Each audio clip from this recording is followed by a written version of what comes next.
एक दिन महाराज उसको बाहर जाना था, साल 2-3 साल के लिए बाहर जाना था। गया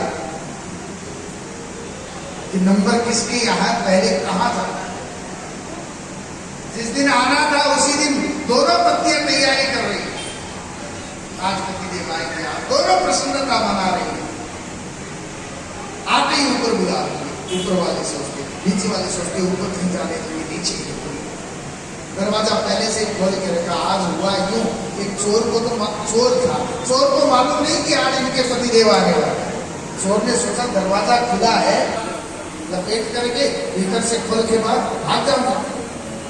चोर दिन में ही घुस गया घर में और ऐसी जगह ढूंढने लगा जहां नजर नहीं जाए मुझ पर। दिन में छुप करके बैठ रहा, कहाँ बैठा? बोले ऊपर जाने की जो सीढ़ियां थी ना उनके नीचे। रात को 9-10 बजे जाते जाते महाराज ट्रेन आने वाली थी पतिदेव की। 3-4 वर्षों से लौट करके आ रहे हैं। जो ही घर में आया, ऊपर की खिड़की में से देख लिया पति को घर में घुस रहा है। ऊपर वाली ने आवाज लगा दी, सीधे आ जाइए, भोजन तैयार है। नीचे वाले ने देखा कहीं ऊपर नहीं चले जाए, दौड़ करके निकल करके आई। तब तक तो वो सीढ़ियां चढ़ने लग गया, 2-4-5 सीढ़ियां चढ़ गए। नीचे वाली ने कहते, सुनते हो कहाँ जा रहे हो? मेरी भोजन तैयार करके आइए। जाते हुए के चरण को पकड़ा, बेचारे की कमर स्थिति जारी, ऊपर आई, नीचे रही, ऊपर आई। अब सीढ़ियों के नीचे कौन है? चोर ने जो उसकी हालत देखी, चोर ने कहा आप अच्छे से नहीं बता। बोले बाप जी, जो आपके चचे जो सजा दे देना, लेकिन 2 ब्याह मत करवा देना, 2 विवाह मत करवा देना, क्योंकि जो 2 विवाह कर लेता हालत खराब मेरे देखना, तभी तो पकड़ा गया। तो 1 से 2 हो जाए तो हालत खराब हो जाए। तो यहाँ तो श्रीमान ने 16,108 विवाह किए। भगवान की बराबरी जीव नहीं कर सकता। वो अथाह सागर है, हम एक बूंद मात्र हैं। एक विशाल अग्नि धक धक करती हुई और एक उसकी चिंगारी तार के साथ रहते हैं। कैसे 20,000 राजा बदली है, जरासंध बड़ा वीर है, 20,000 राजाओं को बंदी बना रहे। उन राजाओं ने आपसे निवेदन किया कि आप हमें छुड़ाइए, मेरे द्वारा आप तक समाचार भेजा। भगवान ने उसकी बात सुनी, कुछ जवाब देते इतने में तो नारद जी प्रकट हो गए। नारायण नारायण नारायण करते हुए भगवान उनके सत्कार में लगे। आइए नारद जी, आइए बनाइए, बिठाया। नारद जी ने कहा आज मैं काम से आया, एक संदेश लेकर के आया। एक संदेश तो वो आया हुआ पहले से, और दूसरा संदेश आ गया। क्या? बोले पांडव राजसूय यज्ञ कर रहे हैं और आपको बुलाया है प्रधान पुरुष के रूप में अध्यक्षता करने के लिए। आपको निमंत्रण दिया महाराज, आपको चलना चाहिए। भगवान ने देखा एक ही समय में 2-2 निमंत्रण आए, कहाँ जाओ? उद्धव जी बैठे थे, कहा उद्धव क्या करें? बोले महाराज ऐसा करो, पहले यज्ञ में जाओ, जरासंध वाला काम तो उसी के बीच में हो जाएगा। 1 पथ 2 काज, एक रास्ते में जाते जाते 2 काम हो जाएंगे। राजसूय यज्ञ का मतलब पांडवों को हर राजाओं पर विजय प्राप्त करनी होगी, हर एक राजा पर विजय प्राप्त करनी होगी। उसके बीच में जरासंध भी आ जाएगा तो उन्हें भी विजय प्राप्त कर लेना। तब भगवान राजसूय यज्ञ में गए हैं, सारे राजाओं को विजय प्राप्त कराई, पांडवों को उन्हें, और अंत में जरासंध के यहाँ गए हैं, अर्जुन को लेकर के, भीम को लेकर के। ये जरासंध जो था ये बड़ा दानवीर था, नित्य पूजा पाठ करके दान कर भिक्षा मांगने के लिए, जो मांगता उसको वो देता। इन्होंने कहा भिक्षा दे ही, जरासंध ने कहा मांगो क्या चाहिए? तो बोले आपके पास है, हम भिक्षा में युद्ध चाहते हैं। रावण युद्ध नहीं चाह सकता। जरासंध ने तीनों द्वारिका में एक दिन बैठे थे। बड़ा सुंदर प्रसंग आ रहा है। भगवान के एक मित्र हैं, क्या नाम है? सुखदेव महाराज ने राजा परीक्षित को कथा सुनाते हुए अनेक संत महात्मा ब्राह्मणों के प्रसंग सुनाए। किसी के लिए भी इतने विशेषण नहीं दिए जितने सुदामा जी के लिए दिए। ब्राह्मण सुदामा कि कृष्ण श्यासी सखा कश्चित् ब्रह्मणो ब्रह्म विद्वान् कि विराट इंद्रियार्थेषु प्रशान्तात्मा जितेन्द्रिय। सारे विशेषण देते हैं।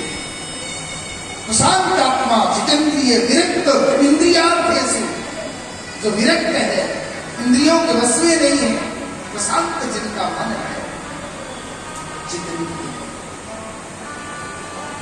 ऐसे ब्राह्मण सुदामा जो भगवान के बचपन के सखा है, गुरुकुल के सखा है, साथ में रहते, गुरुकुल में साथ में खाते पीते।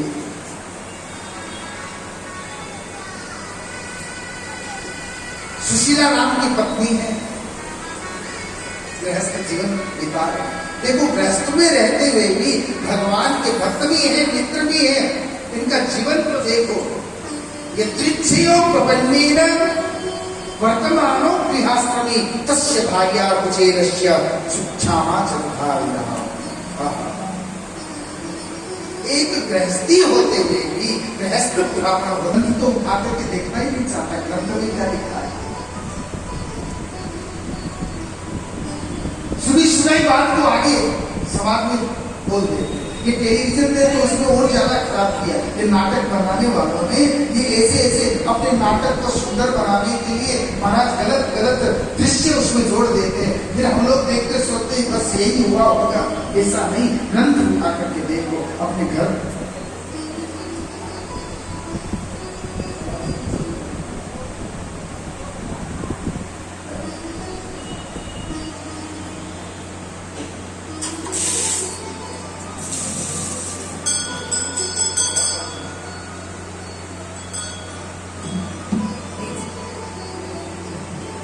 भागवत जी में क्या लिखा है? एक समय भूखा सो जाता सुदामा, कभी किसी के आगे हाथ फैलाया नहीं सुदामा जी ने। सुदामा का मानना है वो नर चुके जो मानना चलाए।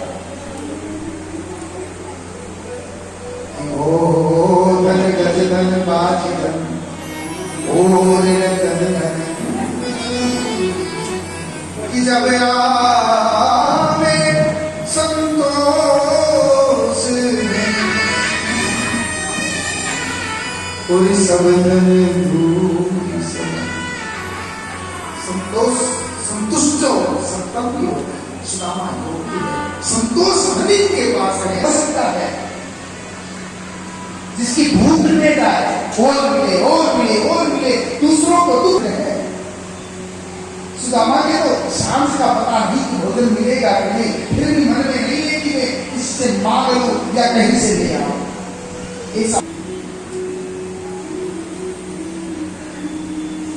बिना सोचे समझे कहते सुदामा कृष्ण के चने खा गया था। सुदामा गुरु माता ने भेजा और चने खा गया तो श्राप लग गया कि तू दरिद्र बन जा।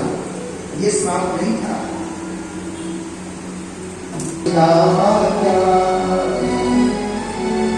चावल की पोटली